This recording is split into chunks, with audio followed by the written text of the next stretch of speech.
It's March 3rd, and hello everybody. We just watched AEW Dynamite, and you're just tuning into Dave and Jay's Power Bomb, where we don't test for steroids, cocaine, or alcohol. That's right, Jay. We don't test for any of those things. What kind of show would that be if we did? Alright, and we got a huge match right off the hop. It's like Shaq and Jade Cargill versus Cody and Red Velvet. Like, this could have been the main event. This is pretty huge. So Shaq, he's dominant early. He's doing those monstrous palm strikes. Like, it's crazy. You can, like, hear it echoing all through Daly's place. And then... My plumber son's chest. So then Jade Cargill, not to be outdone, she tags herself in, and she's a big, powerful girl. She's throwing Red Velvet around. She's doing push-ups. I'm in love. That's right. And we're going to throw her Instagram profile up there. I figured out the Shaq-Jade Cargill connection. Jade Cargill is a child psychiatrist and is well documented on TNT that Shaq's kid is a bit of a psycho. Stupid. Yeah, he wanted to dive in shark-infested waters on a fishing trip to go after a GoPro. How dumb is that? And the worst part was Shaq was the one that had to give him common sense. And just look at Shaq, he probably doesn't have much common sense because he bought racist pizza. Yeah, that Papa John's, he shouldn't have done that. Okay, so then, and then she slaps Cody right in the face. And then Shaq's outside the ring. Austin Gunn runs in, smokes Shaq in the back of a chair. Then some of the other jobbers ringside get involved. The whole Gunn family, I'm putting them on notice. Nepotism's bad enough. Yeah, we just call you the Job Club. Yeah, Job Squad. Yeah. Ooh. And then, it turns into a complete breakdown. Then Red Velvet gets up on that top rope and does a big, huge moonsault to everyone outside the ring. Made me a fan. She wants to get off dark bad. Yeah, the things you have to do there. Because remember back in the early AEWs? You can't win a match unless somebody almost dies. That's right. That is right. Yeah, I've never seen a disqualification yet, and I love it. So then Jade Cargill, she slaps in that figure 4 on Red Velvet as a way to get at Cody Rhodes there. And then she sets up some tables outside. Then Red Velvet sets up a table, so they're like kind of side by side. And then Shaq powerbombs Cody as a shout out to Dave and Jay's powerbomb. You know you're a fan, Shaq. And then Cody slams Shaq. He does like a running power slam onto Shaq. And then Cody breaks up a pin. And then and then Shaq's on the ring apron, diving cross body over the top rope from Cody. Both men through the tables. Shaq's putting it on the line. 2 tables destroyed. 2 men enter. 1 man enters the friggin' ambulance. I went into this match thinking it was going to set the wrestling business back 20 years and it was going to be a Shaq Attack freak show, but Shaq, he went through that wood. Do you know whose fault that is? Whose fault? That's fucking Snoop's fault. Was his fucking joke ass fucking. Snoop did what he could. He's lucky he didn't break his ankle there, man. Oh, what's wrong? On the rope. I'm so high all the time. Yeah, 3rd rope and you fucking girl out like that. Like, oh, really? As mentioned earlier, you're a fake pothead. Like, that's test. right. We said it here at David. I don't concur with that. He's just saying that. I love you, Snoop. Keep being you. Your New Year's Eve blast was awesome. And then, what do we got? Oh, yeah, so they're through the table, so they're out of the equation. And then, I think Red Velvet hits a spear into a near fall, but then Jade Cargill is able to hit the Glam Slam. It's a move that Beth Phoenix and other company used to finish her opponents off with, Edge's wife. And she hits that move on the Red Velvet, and it's a big win for Jade Cargill and Shaq. I did notice after the match, though, Jade Cargill didn't check on Shaq. He's like unconscious, like, Cody, like on top of him. No one can. Well, she doesn't anyway. No. And then after the break, we see Shaq. He's loaded into an ambulance, Jay. Yeah. And then Tony runs out there. It's like, I gotta get words with Shaq, even though he's like on an ambulance, like on the stretcher. They open the door. Gone. Just to let you people know, that's how fast you can get sex trafficked, and that's what happened to Shaq. Where's Shaq? I hope he didn't get sex trafficked. Maybe Big Show. Big Show might have taken out Shaq because there's only room for 1 big man on AEW, not 2. See you on the hub, Shaq. So then we have another match here. It's a tag match. It's Pac and Ray Fenix of Death Triangle. They're going up against 2 jobbers named John Skylar and D3. And it's pretty light work for the boys here. Fast action, squash match. Pac hits a 450 splash at the end off the top rope. And then Ray Fenix, I don't know, it's like some type of modified one-winged angel or something. He hits on one of those guys. Short match. Yeah, it was like, thanks for coming out with the Job Squad, because I had Pac Ray Phoenix versus some jobbers for a squash match. I caught their names. Good for you, because I really didn't give a shit. As soon as I saw him, like, whatever, man, who cares about these guys? There to lose. All right, then we had the big press conference everyone's been waiting for. Chris Jericho and MJF addressing some hot-button issues. We're going into it with an epic Judas sing-along. And they're talking about great tag teams that Jericho's a part of. Jericho with him and Big Show. They were a pretty dominant tag team there, another company. And there's some other questions being asked by people. They're asking about beating up Papa Buck last week. That was a pretty big episode for us. And then there's one reporter named Turkey Tits, and he brings up the issues they're having with Sammy. And MJF takes exception to this. Free Sammy? Free Sammy. But what I'm more concerned about, why did you fucking bastards call us up? We're like your number one fucking news agency. You didn't think we were going to come up with some clever questions? Like, come on, we could have done shit much smarter than who's going to be asking the next question. Bischoff. Do you know what? You guys are bitch off. I like Eric Bischoff. Don't even fuck you. They probably didn't know how to contact us. We got to update our description and put like a Gmail on there that they can reach us. There is. I just don't check it, so they might have. Oh, okay. So then, they claimed self-defense against Papa Buck. I guess he attacked them first backstage, so they had to bloody him up and shit to calm the old guy down. And Santana brought up a good point about something, but I forget what it was. And then I know what it was. What's that? Why aren't Dave and Jay's Powerbomb invited to this fucking... Couldn't get COVID tested in time, I guess. I guess so. We should have been at a press conference. Okay. I'm gonna get you to Daly's place, alright? It's okay. You need to be murdered by Mox. Chin up. Oh, you won't know. They might know we're there. They scanned passports. I'm pretty sure I'll be in a black hoodie the whole time. Or a black bag. Okay, and then with Darby. Yeah, and then Eric Bischoff says, "Hey, Chris, do you think it's a great strategy to beat up Papa Buck so the Young Bucks are motivated by all this hate-filled, rage-driven vengeance going into the big match on Sunday? The match is Sunday, not Saturday, guys. By the way, Potato Saturday. Pay-per-view is on Sunday. All right. Potatoes are saying it's on Saturday for the past like 2.5 months. I know. I'm so glad they brought by Big Show because now we don't have to listen to a vodka potato. Is that why Vince had to fire him 58 times? Yes. So then, what else happened at this press conference? The Young Bucks come to the stage. They claim they didn't think that Jericho would take it this far with bringing the dad into it. But I mean, come on, guys. Are you dumb as shit? Like, Chris Jericho's the biggest psycho this business has to offer. You bring your parents there or any type of weakness that can be exploited, he's going to exploit the shit out of that. Okay. Jericho can never take us on because we have no weakness. Subscribe now, please. Then they enter the ring. They're talking about their dad, saying that he was poor as shit, but he built them a ring in their backyard with his bare hands. Because that's good, right? Give the boys who care about something to drop their heads on. What was it that the one guy said that the live wrestling show went at? Oh, wrestling's for guys who can't make it in the real world? Yeah. That's exactly what it is. He told his 11-year-old son that at the time. Yeah, the elite nepotism. And so you can make. I mean, I don't agree with that. Wrestling's for everyone.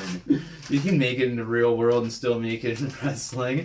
Just because me and Jay don't make it in the real world, we make it work with other things. You should see each of our crypto portfolios. I know he hates it when I talk about this, but this fucking people say this is the worst year of their life. I don't know. I don't care about our portfolios. What's Moxley's excuse? I don't know, man. Damn it, I brought him up. Fuck. Yeah, Moxley wasn't on this night's episode. Great episode, guys. Great booking. And keep it up. So then, they say if it wasn't for AEW, Chris, you'd still be jerking the curtain down at the Performance Center. Those guys had some serious good burns. And then it turns into a huge Superkick Party. Then Cutler comes in and has their back. The Good Brothers come in with tables. So there's one set up underneath the heel tube entrance, and there's another one set up outside the ring. So both those guys, it was Nick Jackson who did the Swanton Bomb off the tube, and then the other Jackson brother elbow drop outside the ring. Poor Santana Ortiz destroyed. Rest in peace, homies. At Yeah, least you're we not love booked you, at the man. pay-per-view on Sunday.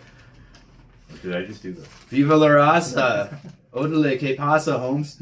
And then Conan taught me that. And then we have footage. They're talking about they're talking about the exploding barbed wire death match coming up on Sunday. So they're showing old Japanese footage from exploding barbed wire death matches. And JR and Tony, in their long and illustrious career, have never called an exploding Japanese barbed wire death match. Yeah, do you know what else didn't happen? What's that? We didn't get called to the press conference.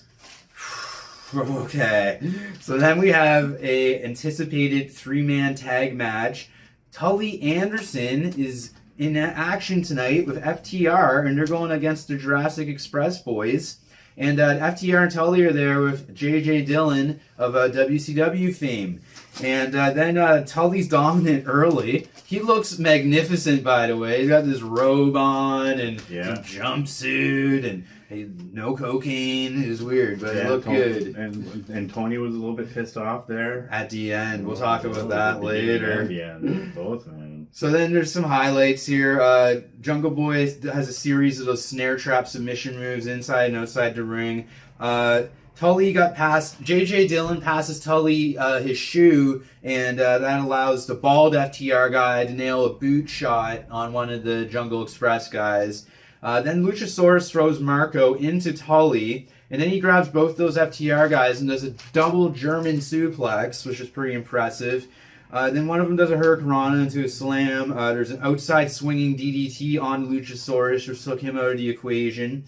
And then there's a top rope pin breakup by Marco. Slingshot suplex from Tully. He nails some stupid slingshot suplex. Yeah. And then the Masked Man gets involved, which enables the guys to hit the spike pile driver and onto Luchasaurus, no less. And Tully gets the pin. Tully Anderson pins Luchasaurus tonight, guys.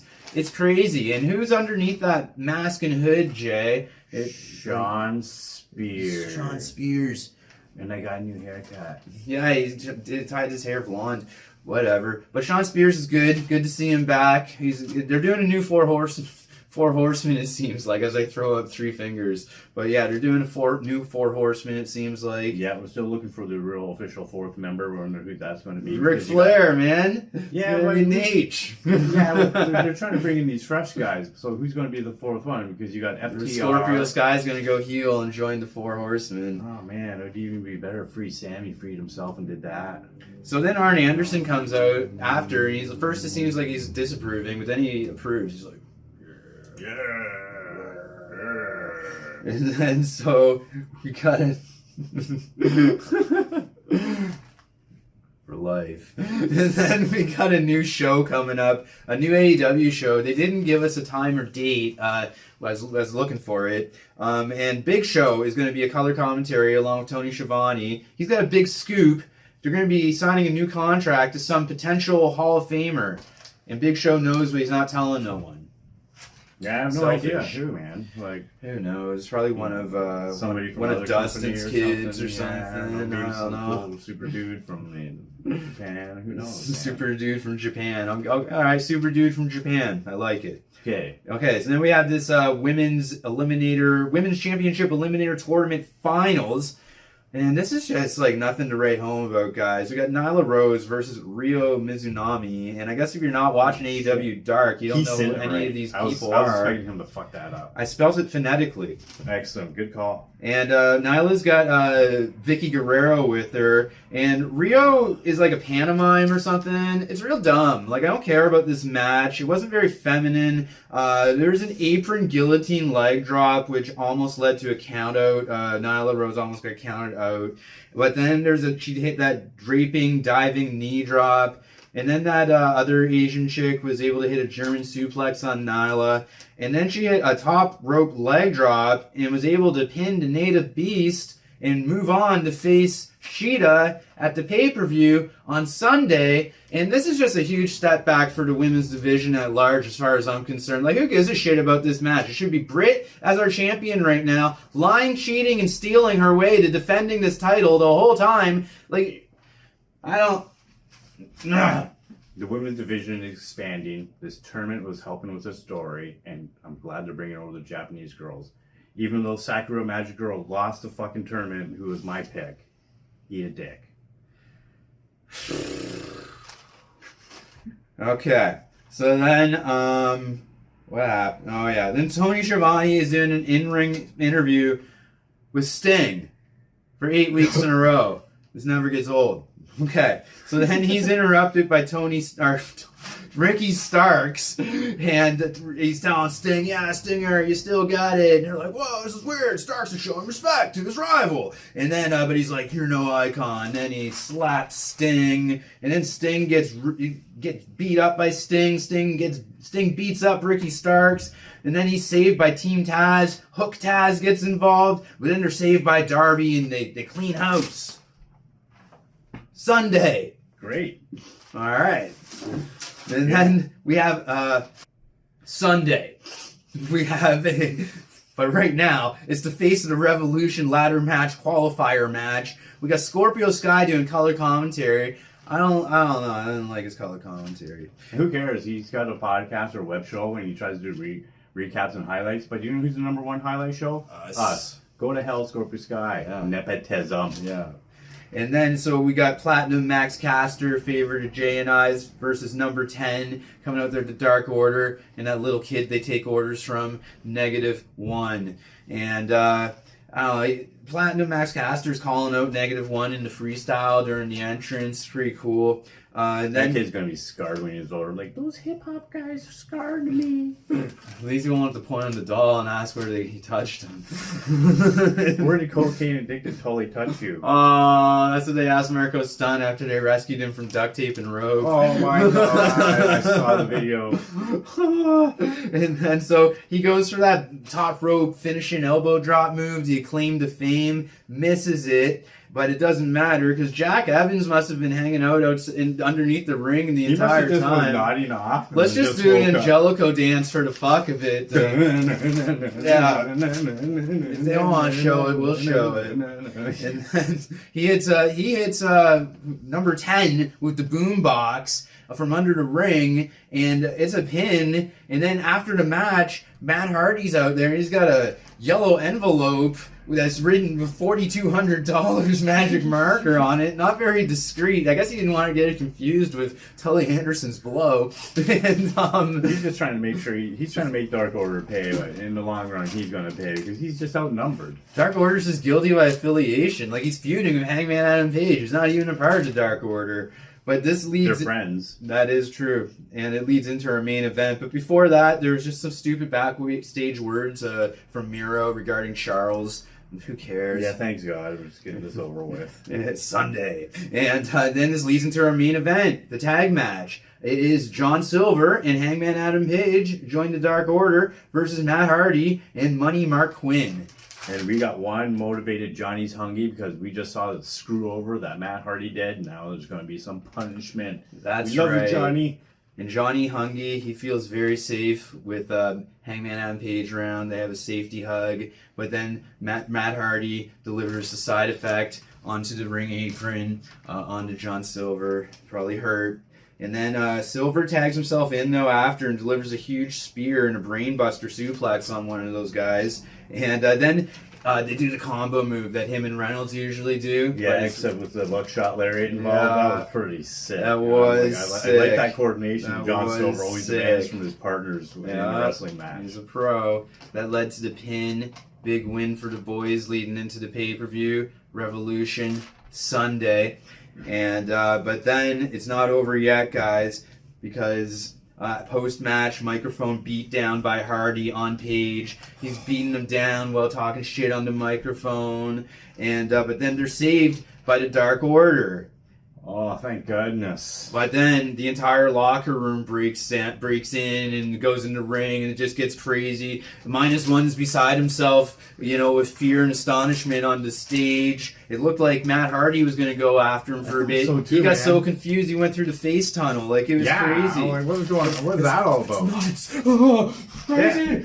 Yeah, Tony, that's just unacceptable. He should have been out the other fucking tube. Don't fuck up like that again.